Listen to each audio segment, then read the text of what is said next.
Hello, beautiful and also probably very smart people. So I guess this is my big return to YouTube. Not really. I really did not want to continue this kind of dead, not even started and already dead channel with a video like this, but I felt that it's important to talk about. So here we go. So I wanted to touch on this whole testing for the situation. Because I heard some theories that I think could be more easy to understand with some visual representation. I think I'm good at that kind of stuff. So there is this theory or conspiracy. I'm not really sure where to categorize, but I kind of understand where it's coming from. So the idea is that the rise in positive cases is only because more people are being tested. And the more conspiracy-like part of it is that this is being done deliberately. So the number can be deliberately misleading because they can influence the results by taking more tests if they want to have more cases, and that can cause panic in the general public. And the other thing that is related to this, which kind of sounds contradictory, the WHO suggests to do more testing when the percentage of positive cases is above about 5%. Now don't quote me on this, I didn't check the exact numbers, but I will search for the protocol and link it below. So the idea is that you are not testing enough if you don't get a low percentage enough, which sounds kind of contradictory because you are supposed to get less cases but take more tests. So the first important part here is that, of course, percentage and net number, like absolute value number, are not the same thing. So the percentage of a bigger number will, of course, be bigger. So with the same amount, the same ratio of positive people in a community, if you test more, then the ratio should remain, but the numbers should increase.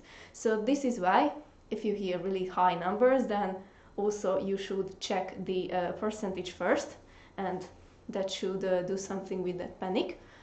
And now I will jump down to the corner there and start the visual part, because I think that will be much easier, and also you don't have to look at my face anymore.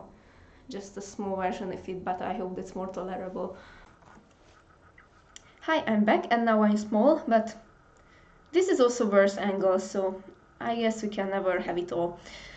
So what I wanted to show you here, you see a pink rectangle. This is supposed to represent the population. So this is a population where there are no infected cases. Now let's just assume that a situation appears, and in that case some infected cases. Not a lot yet, just a few. So you start testing, of course. Now what you have to know about testing is that, as far as I know, most countries use a protocol where they first test people who show symptoms, and of course then people can test themselves if they feel they might have been affected, and companies usually test their employees. So this results in that you will pick people from this set, and because people who show symptoms are being tested, they might fall into the negatives, because they might have a different illness that show the same symptoms, but you will also, chances are, find a few people from here too. Now you can interpret this as like a window on this diagram. So you take a sample and you'll probably get something like this. So it doesn't cover the whole thing, but you get a little of it. And if you add those arrows up, so this is what you will get. And if you look at this, this kind of represents the ratio, right? So there are not many infections yet. You take a few samples, you find some of the positives, and you get a ratio that there are many negatives and a few positives. And in case you test even more accurately, maybe you are lucky, you might even find all of the cases. So let me just try to pick a similar size.